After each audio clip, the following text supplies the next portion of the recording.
Le sommet Afrique-Europe se tiendra dans 9 jours. Nous poursuivons la présentation de 6 propositions du réseau AFDI en amont de celui-ci.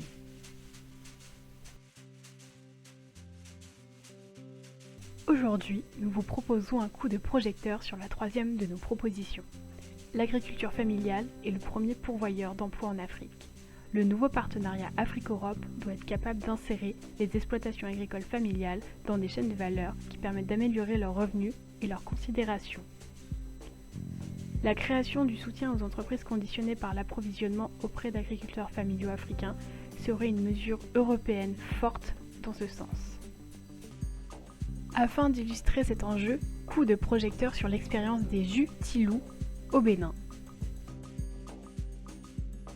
Le PAB, c'est le réseau des producteurs d'ananas du Bénin. C'est une coopérative des producteurs d'ananas qui est créée en 2003. La création du REPAB est partie des producteurs d'ananas qui sont dans la commune de Tofo.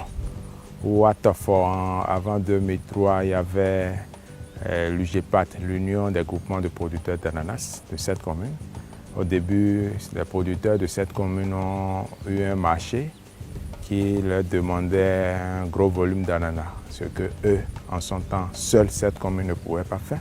Et ils ont pris l'initiative d'aller voir les autres producteurs dans les autres communes, les communes d'Abomey-Calavi, d'Alada, de Tori, de Zé et de Pomassé. Et les producteurs de ces communes se sont regroupés pour pouvoir former le réseau, qui est au fait une union coopérative de producteurs d'ananas au niveau du département de l'Atlantique. Le REPAB compte plus de 1600 producteurs, en majorité des petits producteurs. Et en ce qui concerne la production de l'ananas, le REPAB est la seule coopérative, la seule organisation qui est certifiée biologique.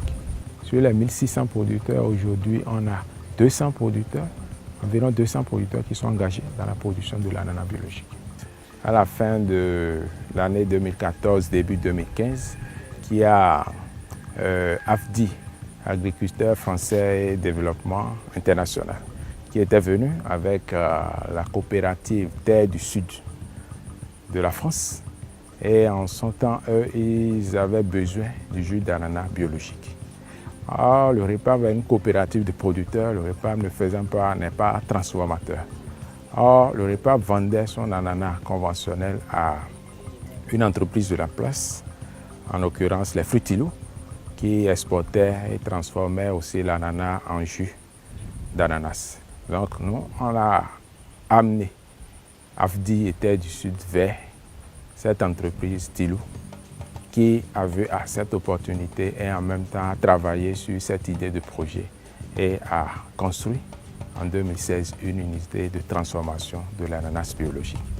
Ça qui a donné un élan à la production de l'ananas bio aujourd'hui au Bénin. Et aujourd'hui, on peut souffler et on peut dire déjà qu'au Bénin, nous sommes fiers désormais de produire le bio. Sinon, à partir de 2016, on a commencé réellement à vendre notre ananas à un prix rémunérateur. À partir du moment où le REPAB est une coopérative au sein de laquelle il y a la bonne gouvernance et le respect des normes de production, je ne pense pas qu'il y ait de difficultés, bien qu'il y ait de couac au niveau de cette relation entre Terre du Sud et le REPAB. Et là où nous, on est plus confiants aujourd'hui lorsqu'il s'agit de Terre du Sud. Terre du Sud est une coopérative au même titre que le REPAB. Et il n'y a rien d'extraordinaire au monde lorsqu'un paysan parle à son frère paysan. Ils se comprennent mieux, ils s'écoutent mieux aussi. Un groupe de travail AFDI a mené un ensemble de réflexions sur la relation entre les deux continents. Il a mené une vingtaine d'entretiens avec des représentants d'organisations professionnelles agricoles, africaines et françaises, d'organismes publics et de parlementaires français et européens, et d'experts des questions agricoles internationales et de la coopération internationale.